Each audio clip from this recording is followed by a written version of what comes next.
কিছু সময়ৰ আগত গুৱাহাটী ইউনিভাৰ্চিটিয়ে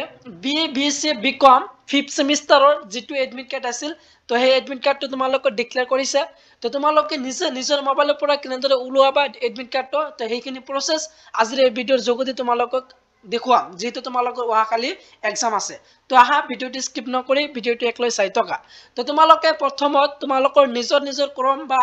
গুগল ব্ৰাউজাৰ যাবা মোবাইলৰ তো যাই হেনা তোমালোকে সাৰ্চ কৰি দিবা যে guwahati.samar.edu.in তোমালোকে এটো সাৰ্চ কৰিবা নহলে এই লিংকটো এই ভিডিও ডেসক্ৰিপশনত দিয়া থাকিব তাৰ পৰা তোমালোকে যাব পাৰা এটো সাৰ্চ কৰাৰ পিছত যেটো প্ৰথম ওয়েবসাইট হ'ব স্টুডেন্ট সাইন ইন স্টুডেন্ট পোৰ্টাল তো প্ৰথম ওয়েবসাইটটো ক্লিক কৰি দিবা তো প্ৰথম ওয়েবসাইটটো ক্লিক কৰিলে তোমালোকৰ আগত এনেদৰে আহিব যেটো তোমালোকৰ নিজৰ আইডি আছে তো আইডিটো দিব লাগিব তোমালোকৰ যেটো এনৰোলমেন্ট নাম্বাৰ বা ৰেজিষ্ট্ৰেচন নাম্বাৰ আছে এটো দিবা আৰু তোমালোকৰ নিজৰ যেটো পাসওয়াৰ্ড আছে তো পাসওয়াৰ্ডটো দিবা তো পাসওয়াৰ্ডটো দিয়াৰ পিছত যেটো তোমালোকে লগইন অপশন দেখিবলৈ পাইছা লগইনটো কৰি লবা তোমালোকে তো লগইনটো কৰাৰ পিছত যেটো তোমালোকৰ নিজৰ যেটো আইডিটো খোল খাব এনেদৰে খোল খাৰ পিছত ইয়াৰ পৰা তোমালোকে কিনেদৰে এডমিট কাৰ্ডটো উলাবা 5th সেমিষ্টাৰৰ হেটো তোমালোকে চোৱা তো ইয়াত যেটো তোমালোকে দেখিবলৈ পাইছা যে এনাউন্সমেন্ট তো এনাউন্সমেন্টৰ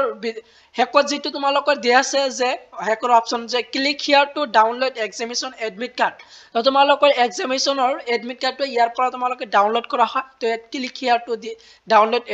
এক্সামিনেশন এডমিট কাৰ্ড বুলি দিয়া আছে তাত ক্লিক কৰিবা তো তাত ক্লিক কৰিলে তোমালোকৰ আগত এনেদৰে ইন্টাৰফেস খুলিব এনেদৰে ইন্টাৰফেস খোলাৰ পিছত যেটো তোমালোকে দেখিবলৈ পাবা যে তোমালোকৰ যে জি কেইটা সেমিষ্টাৰৰ এক্সাম দি আহিলা বা জি কেইটা সেমিষ্টাৰৰ এডমিট আছিল তো এডমিট কাৰ্ড কোন এনেদৰে আহিব তো আহিলে তোমালোকৰ যেহেতু ইয়াত দেখিবলৈ পাবা সেমিষ্টাৰ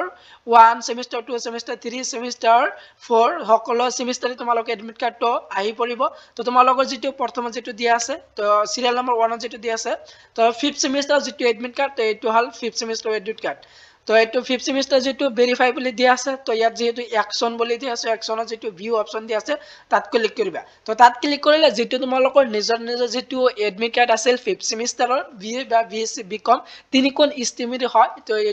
এডমিট কাৰ্ডটো যেহেতু তোমালোকৰ ডিক্লেয়াৰ কৰিছে যেহেতু তোমালোকৰ ৰাতিপুৱাৰ পৰা অহা কালিৰ পৰা তোমালোকৰ এক্সাম আছে তো এডমিট কাৰ্ডটো যেহেতু তোমালোকৰ কম্পালসৰি হয় এক্সামিনেশনত লৈ যাব লাগিব তো এটো ক্লিক কৰাৰ পিছত যেটো তোমালোকে দেখিবলৈ পাইছা যে তোমালোকৰ এনৰোলমেন্ট নাম্বাৰখন দেখিবলৈ পাবা তোমালোকৰ এডমিটটো তোমালোকৰ কোন কেইটা সাবজেক্ট আছে তো সাবজেক্টটো তোমালোকে দেখিবলৈ পাবা যে তোমালোকৰ 5th সেমিষ্টাৰৰ এডমিট কাৰ্ডত কেইটা সাবজেক্ট দি আছে আৰু কোনখন বিষয়ত তোমালোকে এক্সাম দিব লাগিব তো এটো যেটো তোমালোক সম্পূৰ্ণ এডমিট কাৰ্ডটো তোমালোকৰ আহিব হোৱাৰ পিছত যেটো তোমালোকে প্ৰিন্ট অপশন দেখিবলৈ পাইছা তো প্ৰিন্ট অপশনত ক্লিক কৰিবা তো প্ৰিন্ট অপশনত ক্লিক কৰিলে তোমালোকৰ এটো ডাউনলোড কৰি লবা যদি মোবাইলৰ পৰা তোমালোকে কোনোবা যদি চাই আছা তো তেনেহলে তোমালোকে এটো ডাউনলোড কৰি তোমালোকৰ কম্পিউটাৰৰ পৰা তোমালোকে এটো প্ৰিন্ট কৰি হনা তোমালোকৰ এক্সামিনেশনত এটো লৈ যাব লাগিব তো এনেদৰে তোমালোকৰ যেটো 5th সেমিষ্টাৰৰ এডমিট কাৰ্ড আছিল তো এডমিট কাৰ্ডটো এনেদৰে তোমালোকে উলাব পাৰা তো এটো তোমালোকে কালি এক্সামিনেশনৰ কাৰণে তোমালোকৰ এটো কম্পালসৰি হয় এডমিট কাৰ্ডটো তোমালোকে লৈ যাব লাগিব